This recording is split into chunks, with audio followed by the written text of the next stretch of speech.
जब भी हम किसी से बात करते हैं, नॉर्मली जब हम हिंदी में बात करते हैं तो हम नॉर्मल बात करते हैं। हम ये नहीं देखते कि हम पोलाइट हैं या फिर हम रूड हैं या फिर हम किस टोन में बात कर रहे हैं किसी से। हम हमेशा जैसे मन में आता है वैसे बात करते हैं। बट इंग्लिश में ऐसा नहीं होता है।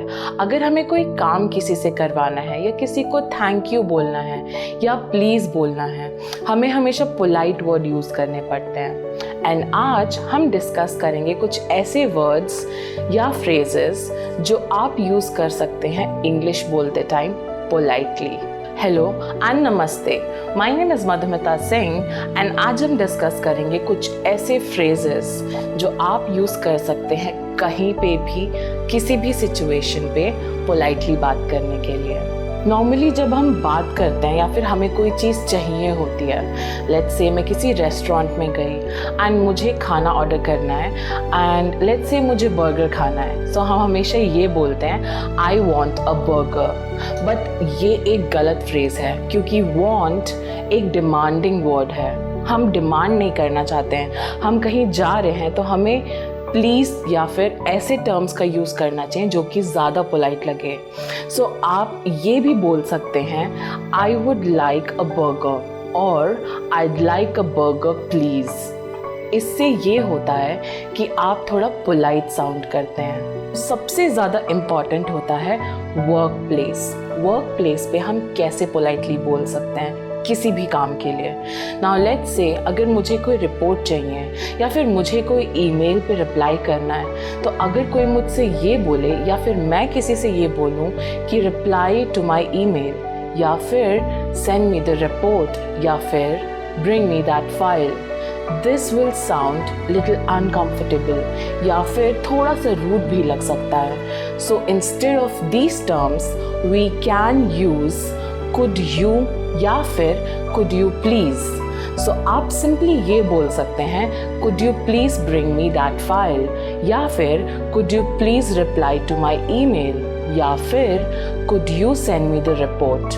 आप ऐसे टर्म्स यूज़ करेंगे, you are going to sound polite and you will give a good impression in front of others. You are wrong.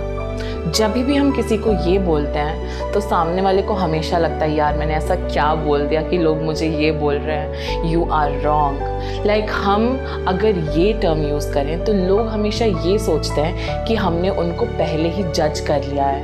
And अगर वो किसी सही इंटेंशन से भी बोल रहे होंगे तो हमारे इस टर्म से या फिर इस वर्ड से उन्हें ज़रूर बुरा लगेगा एंड प्रॉबेबली नेक्स्ट टाइम वो हमें अप्रोच ना करें।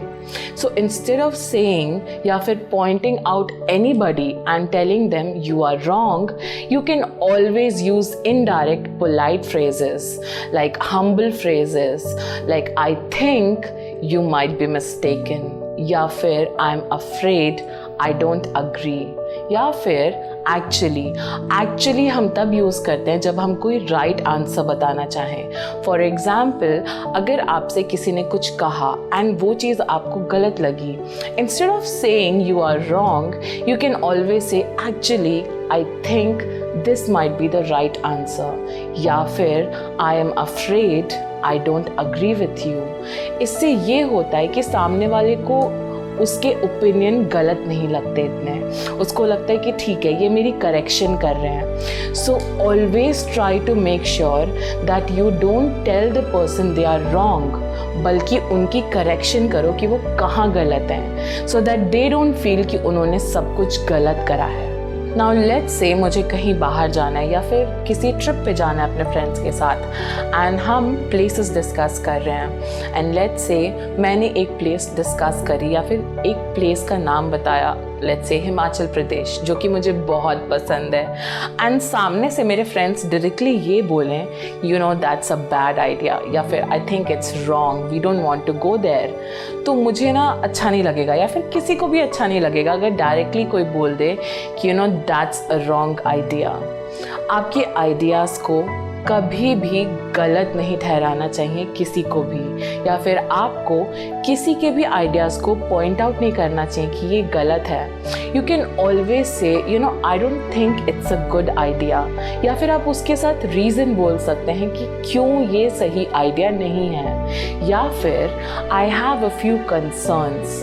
Now let's say Himachal Pradesh अगर इस टाइम पे जाना सही नहीं है because of any reason, then I can always say I have a few concerns कि वहाँ पे प्रॉब्ली ज़्यादा ठंडी है, हम उस एनवायरनमेंट में प्रॉब्ली ना रह पाएँ, या फिर अगर हमें केरला जाना हो तो प्रॉब्ली वहाँ ज़्यादा गर्मी है, या फिर I don't think it's a good idea to go there right now, हम बाद में भी कभी जा सकते हैं। इससे ये होगा कि मुझे बुरा भी नहीं लगेगा या फिर मेरे फ्रेंड्स को भी बुरा नहीं लगेगा अगर मैं ऐसे वर्ड्स यूज़ करूँ तो। So always make sure that you are not pointing out people and telling them they are wrong. Instead you can always choose a better option, go away or leave me alone. ऐसे words जब हम use करते हैं leave me alone से एक song का नाम याद आ गया जो आजकल बहुत फेमस है। Now let's come back. Leave me alone या गो अवे, जब भी हम ऐसे टर्म्स यूज़ करते हैं तो हमेशा सामने वाले को बुरा लग जाता है। नाउ लेट्स से ये टर्म्स हम कब यूज़ कर सकते हैं। Let's talk about an example.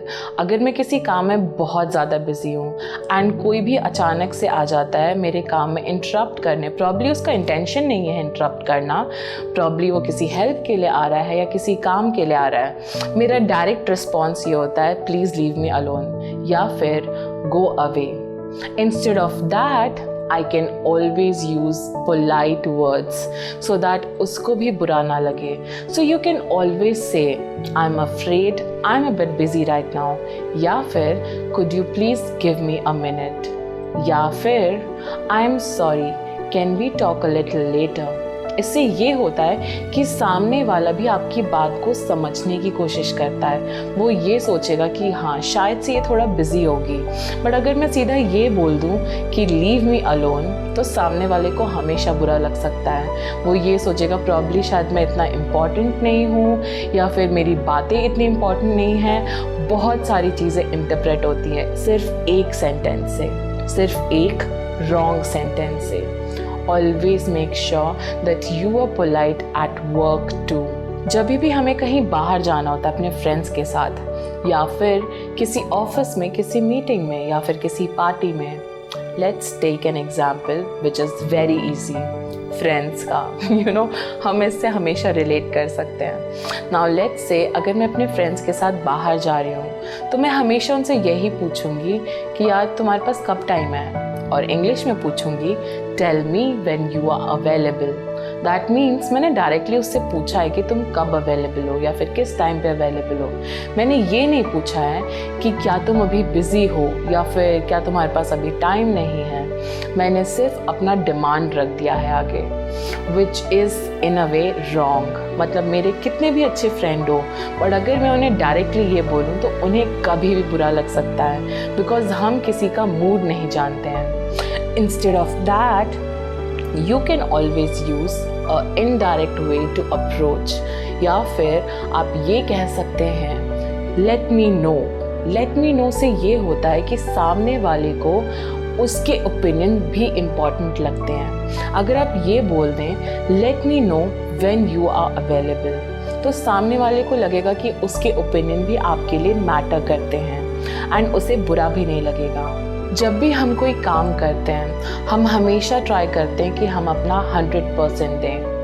Let's say वो कोई ऑफिस का काम हो गया, कोई रिपोर्ट बनानी हो गई या कोई भी फीडबैक का काम हो गया, एंड अगर कोई हमें ये बोल दे कि आई don't think it's a good work या फिर your work is not good, तो हम हमेशा बुरा फील करते हैं। या फिर सामने वाले को अगर हम ये बोल दें your work is not good, या फिर I don't think it was really good. तो हमें हमेशा लगेगा यार मैंने अपने तरफ से तो पूरे एफर्ट्स डाले थे, फिर क्या गलती हो गई मेरे से, या फिर इतना अच्छा क्यों नहीं था, मतलब बिल्कुल अच्छा नहीं था क्या। इसके बहुत सारे इंटरप्रिटेशन हो सकते हैं। लाइक मुझे भी कोई ये बोल दे तो मैं भी कम से कम आई डोंट नो लाइक पूरा दिन तो सोचूंगी कि मैंने क्या करा था। So you have to make sure कि जब भी आप किसी को बताएं उसके काम के बारे में, you use polite sentences. For example, I think it needs a little bit of improvement, या फिर अगर मैंने कोई रिपोर्ट बनाई है या कोई वीडियो बनाई है, यू कैन ऑलवेज से, या फिर I can always tell people you know I think there needs to be some improvement done, या फिर यहाँ पे आप वर्क कर सकते हो, या फिर I don't think that it's 100% correct, but I'm sure you can do better than this। इससे ये होगा कि मुझे बिल्कुल बुरा भी नहीं लगेगा एंड मुझे ये भी लगेगा कि यार सामने वाले ने मुझे इतना मोटिवेट किया है, मेरी गलती बताई है, I have to make sure मैं इससे अच्छा करूँ।